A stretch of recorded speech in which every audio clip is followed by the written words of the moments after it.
thought I could do that. I really thought I could. I wanted to. It's okay. No, it's not. I know it's not. Come here.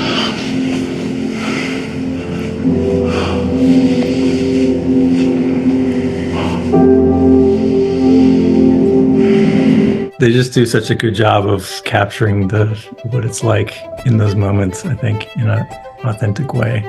I remember having a picnic with a guy and just like laying down and like his head being on my arm. In that moment, not thinking about what other people were thinking, just like being so in that moment. It's a special moment or memory that I have. After that, I haven't been able to like recreate that just in the moment and like not thinking about what other people think.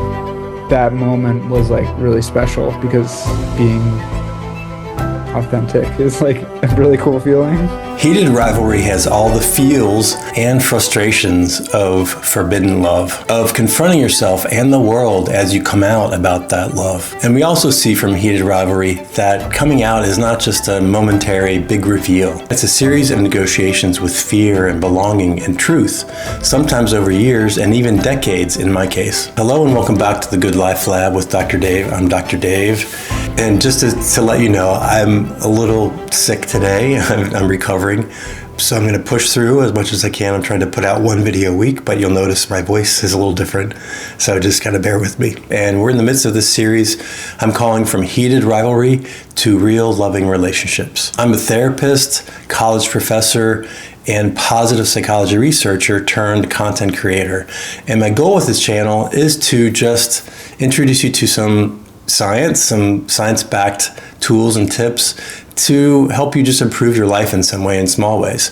And so I'm using this series, Heated Rivalry, to introduce you to some of those concepts, maybe moving from the fantasy of heated rivalry to your real life and how to integrate some of the positive psychology concepts I've researched and practiced in my own life. So that's the general goal of this channel and this series that we're in. In the Heated Rivalry series, we see something rare. It's not just romance, but the reality of coming out, what that's like for people. And that often involves confusion, compartmentalization, hopefully over time, pride, and even integration. And when I watched the series, I didn't just see Shane and Ilya, I saw myself. And I saw the clients I work with as a therapist and coach. Today I'm joined with my friend Seamus again, and we're doing our second part of the coming out milestones. And we're on milestones 5 through 8 today. And if you tune into the first part of the series, you'll see that we integrate scenes from Heated Rivalry, discuss those scenes, and then also talk about our own experience in those different milestones or stages of coming out. So as you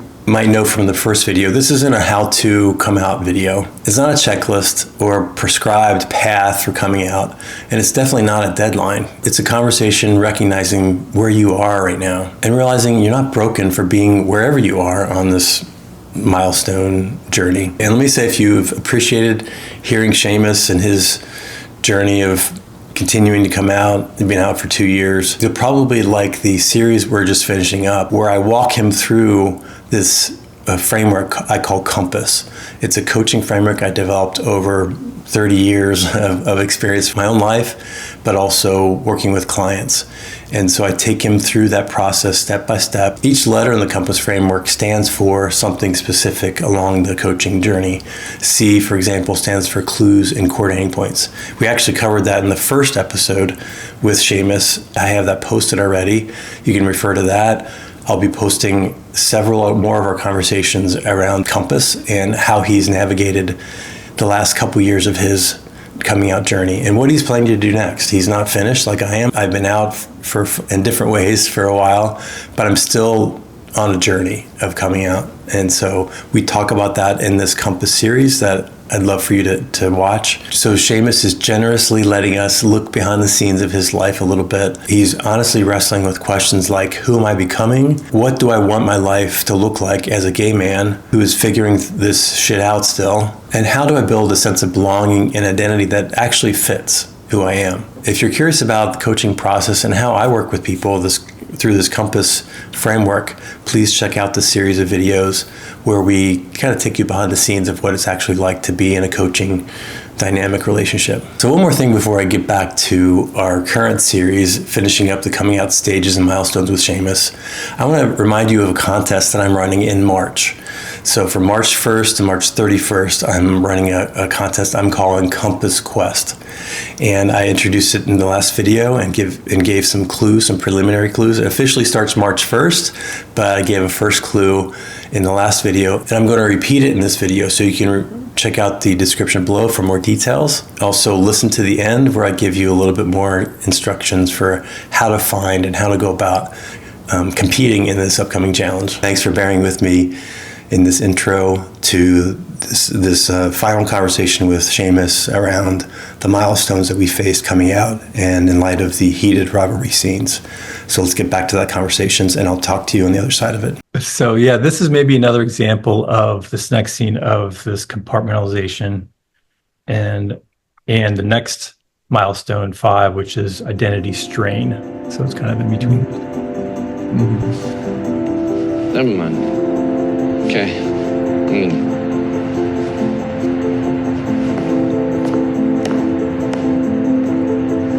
I guess I'll see you next season.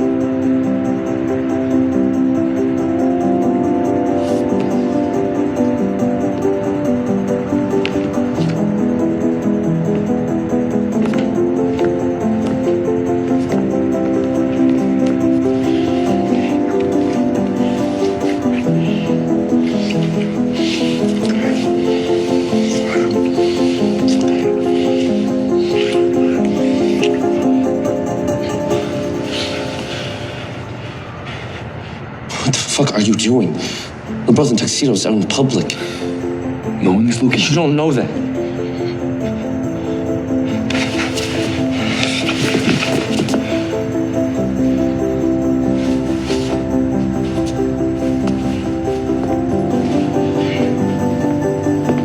See you next season. Hollander.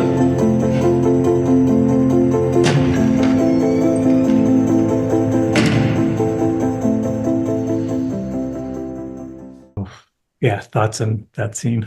I guess like Shane's just trying to play like the role of like pretending like they're just regular like competitors and like giving him a handshake, and Ilya's like, no, it's not what we're gonna be doing. Um Well, I don't know if you remember this, the preceding that they hadn't been talking to each other like Shane's been, I think, in this situation.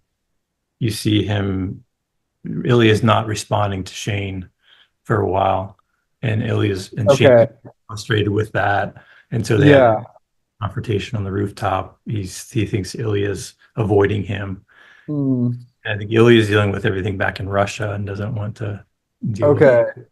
I think Yeah. that's Yeah, thanks for your opinion. Yeah, so Ilya's like dad's like, or his brother's like needing money or something.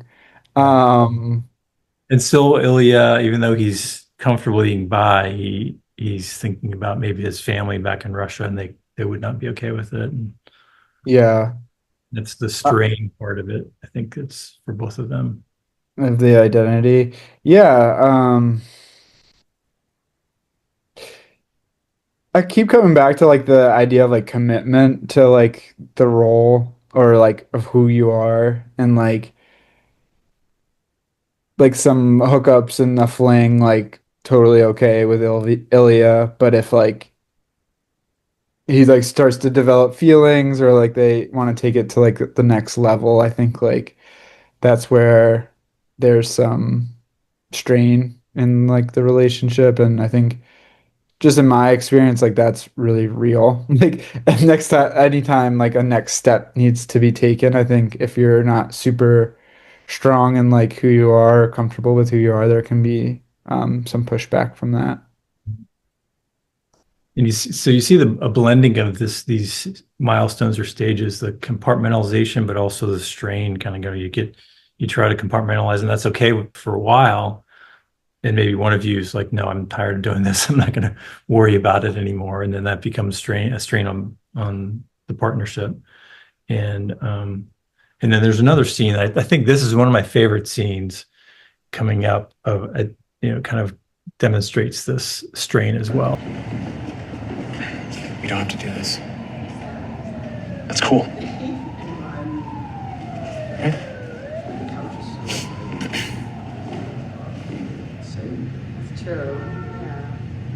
This would look great in the living room. Work. I don't know. I'm kind of. Not on the fireplace wall, but on the way to the bedroom. I think it would. Sorry, I just. It's okay. Maybe we should. Amazing, isn't it? Yeah, it's beautiful.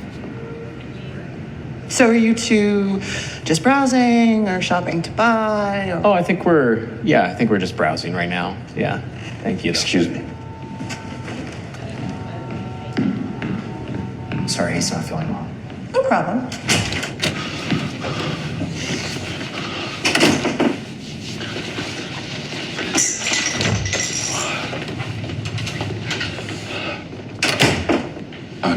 I'm really sorry.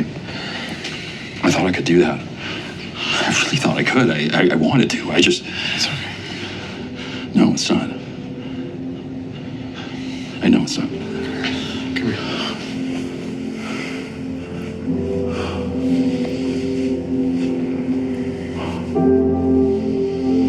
They just do such a good job of capturing what it's like in those moments, I think, in an authentic way. Mm-hmm. Yeah, and it's like super tough. Like two things that come to my mind is like one, Scott's like he realizes what he's doing and like he still does it. Like there's just something in him that isn't allowing him to like stay there and be himself and like be with Kit and like be there for him. And the second thing is like how hard that is for Kit. Like I think one scene, I don't know if you're gonna show it or not, but like when he's having the birthday, Yeah. he's so like he says some line like he doesn't want like or his best friend, Kit's best friend's like, yeah, like he doesn't want to be like a secret, you know, like he wants to be loved and like celebrated, and being seen with him is like important, which makes sense for any relationship. Like if you're being held a secret, it just puts a lot of strain on the relationship. Yeah. Yeah, the sunshine scene. He deserves sunshine. I don't think I'm doing that, but yeah. So another question kind of about this. What has been these pinch points or moments of strain for you? I think it's like taking that next step. Like I've been able to have like good like shorter term relationships where like they're enjoyable. And then I guess probably it's actually similar to like Heated Rivalry, that scene where like being in public and like like being openly gay and like PDA or just like being fully in the moment instead of like being in my head and like thinking about what other people are thinking of. I would say have been some strain points. Yeah. I think so. Even for me and my partner, we live in a neighborhood that all of our neighbors know, and so it's obvious walking around the neighborhood. But I don't think we would either of us feel comfortable like holding hands, even in our neighborhood. Like is something that we just have never done in public, and so it's still uncomfortable for us. But it's strange to think that heterosexual couples have no problem. It's like, why would anybody have problems with somebody holding hands if you're straight? But it's still an issue for us. Have to be careful. Yeah, it's a strain still. Yeah, and so like one of the I have made progress in that, which is amazing. Like I remember having a picnic with a guy and just like laying down and like his head being on my arm in that moment, not thinking about what other people were thinking, and just like being so in that moment, it's a special moment or memory that I have. After that, I haven't been able to like recreate that just in the moment and like not thinking about what other people think. That moment was like really special because being authentic is like a really cool feeling. Yeah. Was there a moment of looking around, or was it just happening? You didn't think about it at all?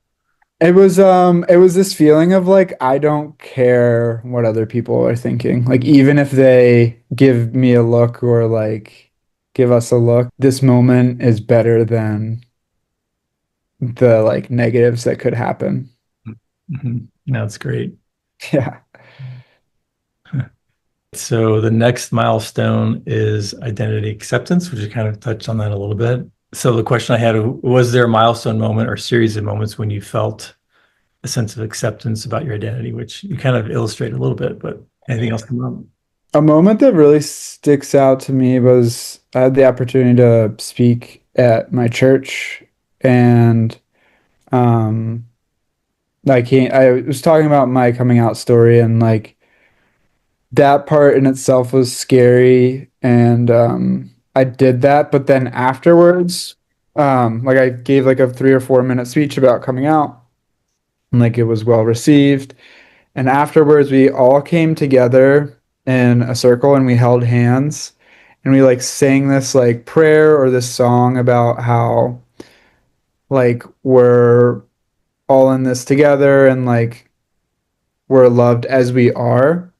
And it was like one of those feelings of just like celebrations of like each and every one of our uniqueness and like non-judgmentalness, and that just felt really like accepting and confirming of I was born this way. So that was a moment that has stuck out the past year or so. Good, a kind of a public declaration.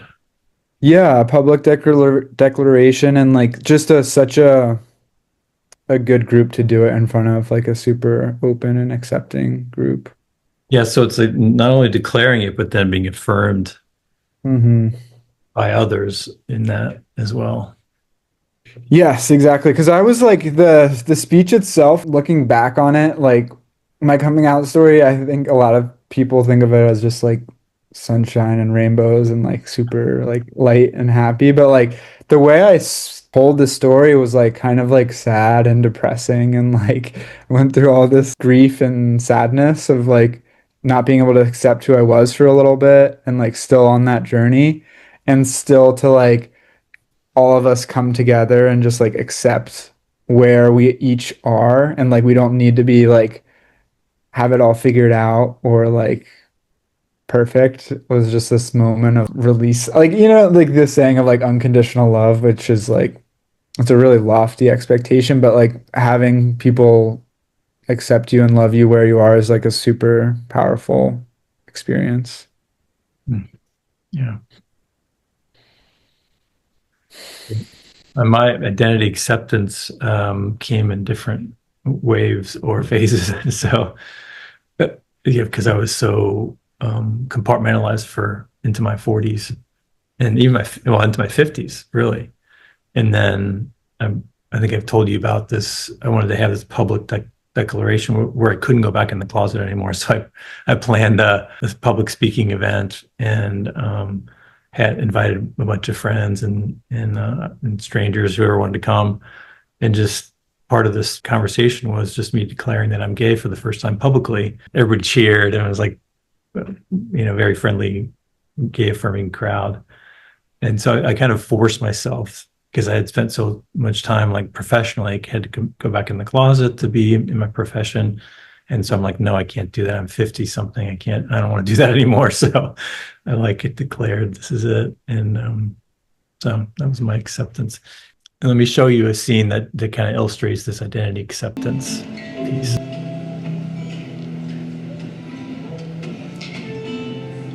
Can I ask if you've ever been with another guy?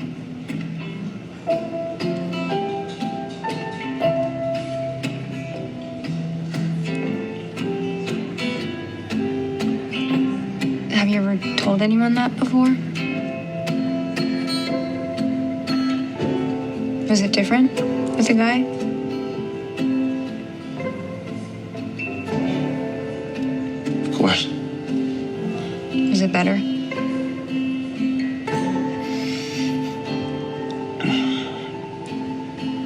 Yeah, it was better. The thing is, I kind of prefer being the hole rather than the peg. Any reactions to that?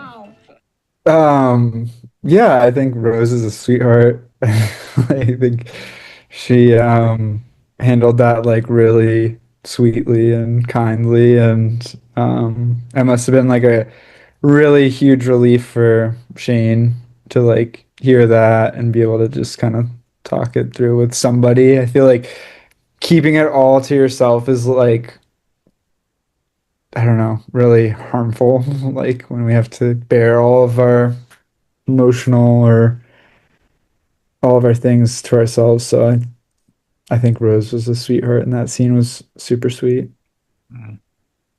Yeah, it struck me as they do a great job in the series, and I think the writer Rachel Reed and the director who's gay and just does a great job of it could be traumatic. There you see a lot of scenes where their boyfriends or husbands come out to their wives and partners, and it's a very traumatic thing. But she's very gracious about it, create all this drama. So it's great to see that represented too.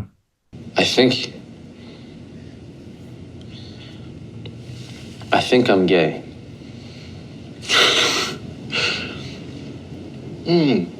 Oh yeah, what makes you think that? Fuck you, you're not gay.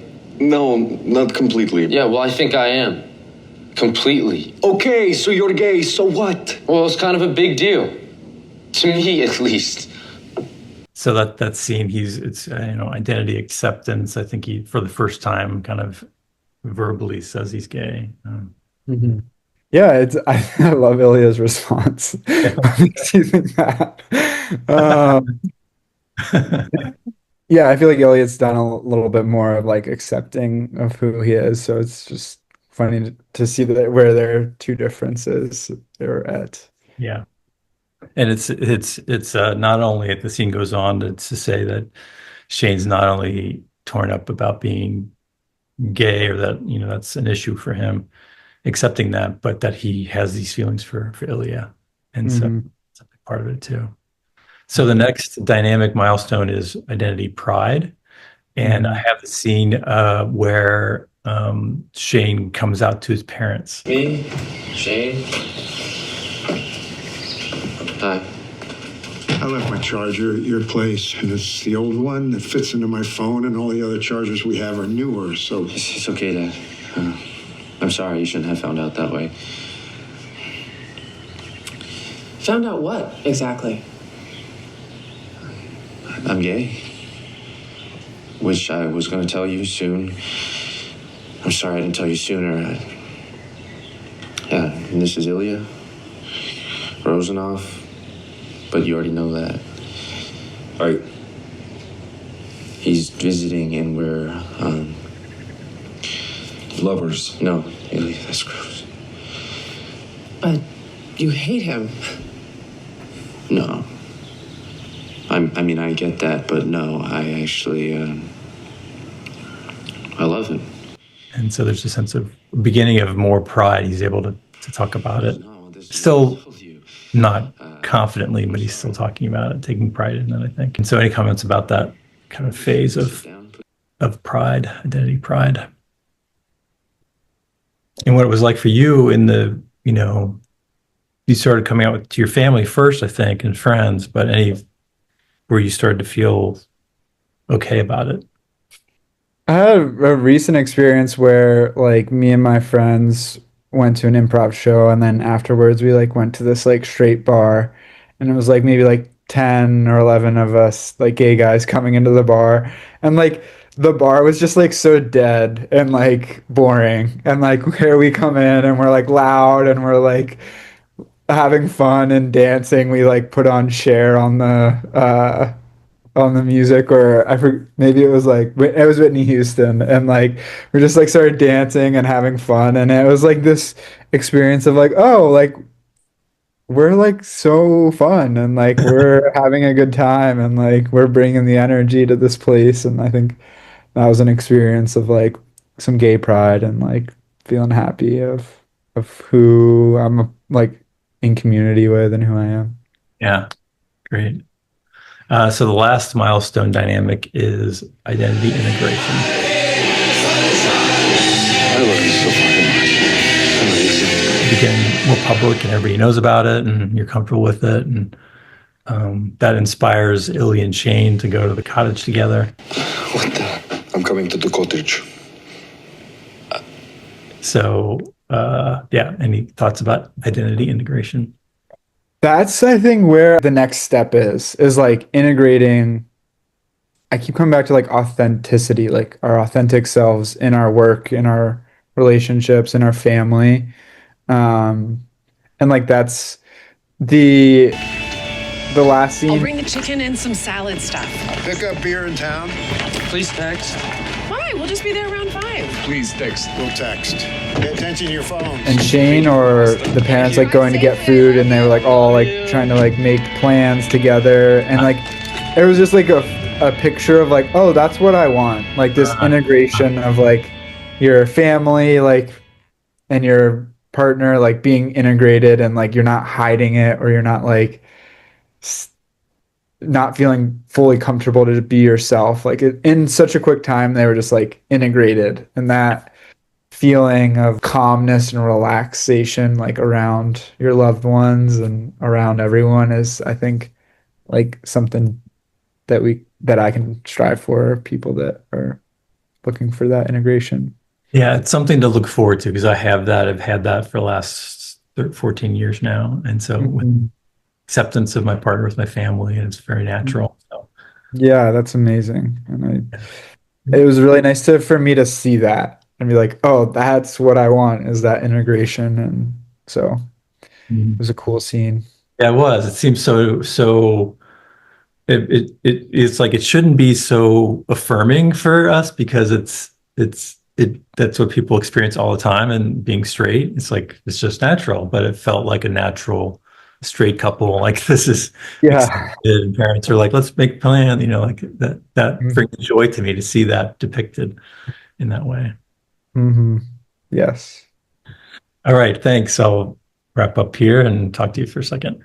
Awesome. Thanks for listening in to my conversation with Seamus and our experiences in coming out in light of Heated Rivalry. Before we wrap up this episode, I'm working on my next episode in this series. It's going to be either something around the cottage episode from Heated Rivalry, and that seems to be having a greater impact on our, global cultural psyche and the need for a safe space for us in this world, in these times. So I wanted to do something around the cottage, that how to find our safe places, those places of renewal, of retreat, that can energize us to come back into the real world, into our relationships and make them better, into our societies and make them better as well. So the next episode will either be the cottage scene and discussion around that, or a recent poll I did recently in my YouTube community, asking people for their favorite scenes. So I've compiled those results and I'm turning that into an episode.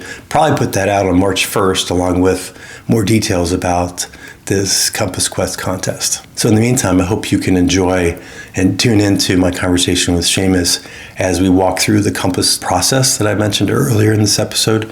So I take him through this framework that I've developed to help people navigate transitions in identity and direction.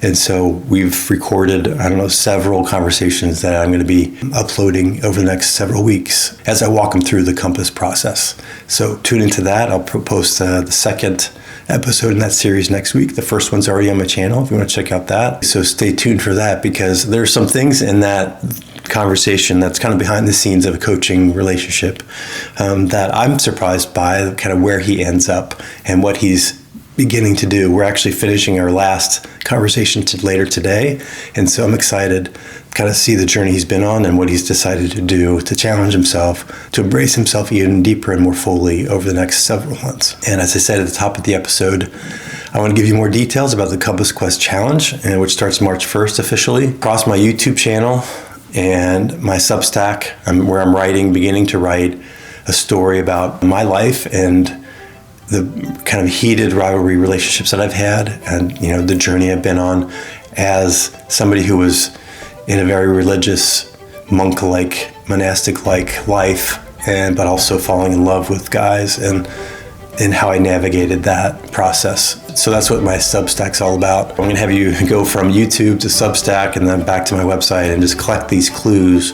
So at first, there's nothing too complicated. I'm just gonna have you follow clues from one of my videos to another video and give you exact timestamps of where to look, so you don't have to watch the whole thing. I'm trying to make this simple and fun and engaging, and along the way kind of reveal things and have you reflect on things about yourself. So it'll be like a self-directed coaching experience. I think of it as Heated Rivalry themes and scenes meets positive psychology research, which is research about what makes us happy, meets the National Treasure movies in the scavenger style hunt. So those are the three kind of components of this challenge. So if you want to engage in this contest, the first clue is in the description below, and that'll take you to another video of mine where I talk about clues and coordinating points, the first part of compass, and just keep track of your clues. Good luck, and don't muck it up. Have a great day.